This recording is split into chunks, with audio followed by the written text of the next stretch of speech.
We hold these truths to be self-evident, that all men are created equal, that they are endowed by their Creator with certain inalienable rights, that among these are life, liberty, and the pursuit of happiness. I had my first child when I was 19. She's 11 now. She's into sports. She's sweet, kind, very polite. And Rockford's a great place to live because the people in the community are really kind to each other. It's been a good place to work. At the gunite plant, I took a lot of pride in pouring iron. It's a hard job, but I enjoyed it because I knew I gave my all every day and I took pride in it. I started out in the foundry as an iron pourer. It is a very hot job. I sweated it out because I knew I wanted to be there. For the most part, you know that you're in a safe environment, a family environment. Rockford is a working town.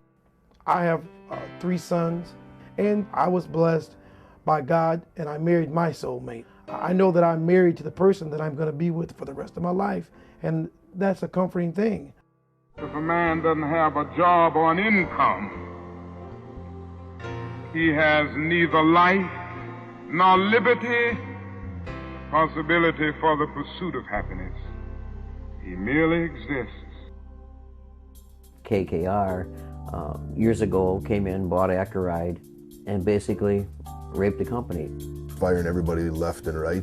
They make you do 2 to 3 jobs so that they can get that payroll down to rock bottom. They take away health benefits, take away retirement benefits. They have not looked out for us in issues of health and safety. Prior to that, I felt like they would treat us as individuals, people. But since KKR came in, that's been shut down. They're bound and determined, it seems, to break the unions. We didn't get a chance to strike because the company locked us out. They care about one thing and one thing only, and that's the almighty dollar. We have to sit there the first 2.5 years, get beat up because we didn't know too much about KKR.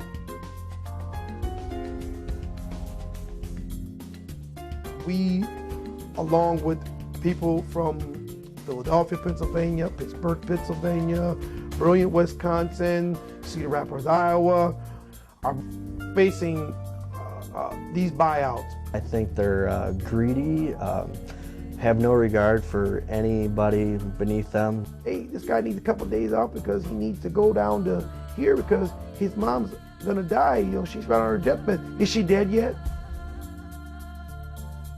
No, she's not dead yet. Well, she's not dead then. So go back to work.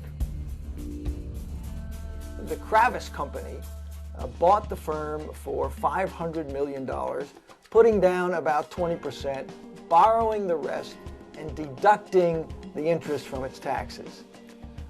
Then he stripped the firm, reduced jobs, cut wages, took $16 million worth of management fees, and when all the value had been sucked out of the company, he sold it.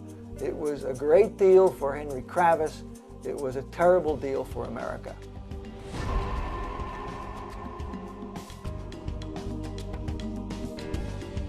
The people on the top, like Henry Kravis, he wants 2 classes in America.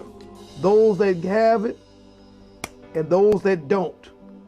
Because those that don't, we'll be grappling around his table for whatever he pushes off that table. Guys like Henry Kravis, they come in and they're eliminating the middle class. They have no regard for working people. We grossed $355 million in the first quarter. Okay, $355 million in the first quarter, but what did you give us? You didn't give the members, the workers, nothing.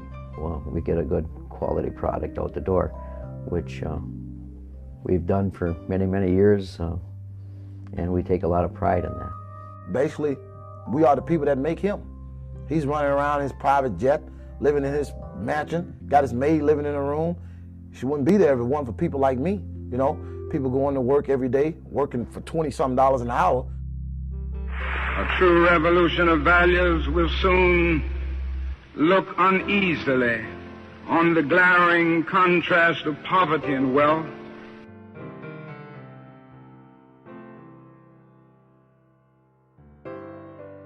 I hope Henry is enjoying his $51,000 an hour that he made.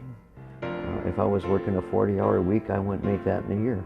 $51,000 an hour, and I'm making 20-something an hour, you know, and I'm making too much money for what I do. And I'm happy with what I make. I'm not complaining about what I make, but it's outrageous what they make, and they try to shaft us for more.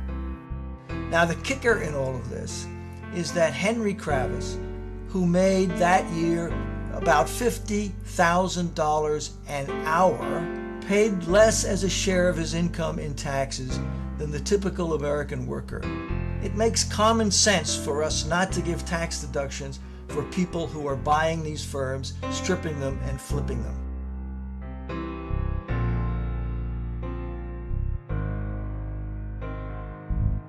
There's no loopholes in the system for me to pay less than what I am supposed to pay. I go to work every day, I pay my taxes. This society has become, if you are of the privilege, that you are above the law. Because why?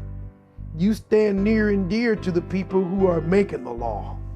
This corporate greed that is killing the American workers needs to stop right now. I still have a dream. It is a dream deeply rooted in the American dream. Right now, my dream is being able to retire with decent benefits, which years ago I'd say is feasible. My dream is just to provide for my family, the immediate dreams, provide for my family, send my daughter to college. Those are my hopes and dreams for my boys, to make sure that that they have the opportunity to live in this American dream that they see on TV every day, that's so easily accessible to get.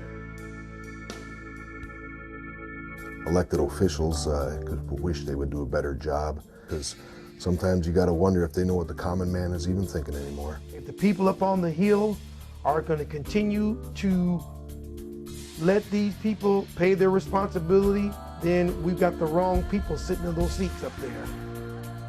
We need to let them know where we stand. We want to look out for every man, woman, and child in this country. And that's probably the best way we're going to be able to do it, by going out there, marching, and letting Congress know how we feel.